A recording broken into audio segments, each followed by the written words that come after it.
एक दफा उंगली के इशारे से अबू लहब ने कहा था नबी पाक को आपका हाथ टूट जाए, अल्लाह ने फरमाया तब्बत यदा अबी लहबिन व तब, तू कहता है मेरे नबी का हाथ टूट जाए तेरे दोनों टूट जाएंगे। और सुनो अबू लहब का हाल क्या हो। अबू लहब का माना है अबू लहब शोलों का बाप, लहब शोलों वाला। क्या मतलब?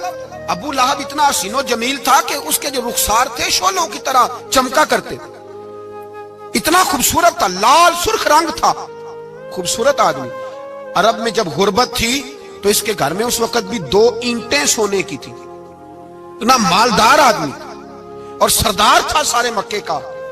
लेकिन नबी पाक की बेअदबी की, तुम्हें पता ही नहीं कि रब दुनिया में सबसे ज्यादा नाराज ही उससे है जो उसके रसूल का बेअदब है। सबसे ज्यादा नाराज ही उसी से। अबू लहब ना गया बदर के मौके पर, डर गया, कहने लगा मैंने नहीं जाना, मक्के में रह गया।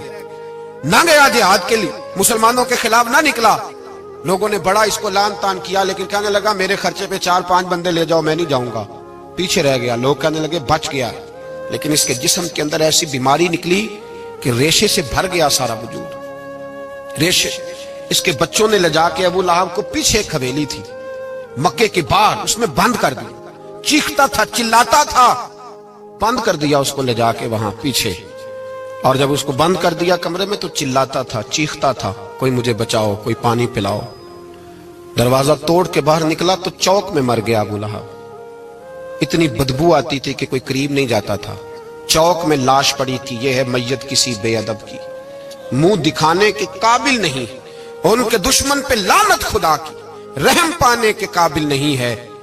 चौक में लाश पड़ी है, तब्बत यदा अबी लहबिन व तब, चौक में पड़ी हुई है, कोई करीब नहीं जाता। उसके बेटों से लोग जाके कहने लगे तुम्हारा बाप था, शर्म करो।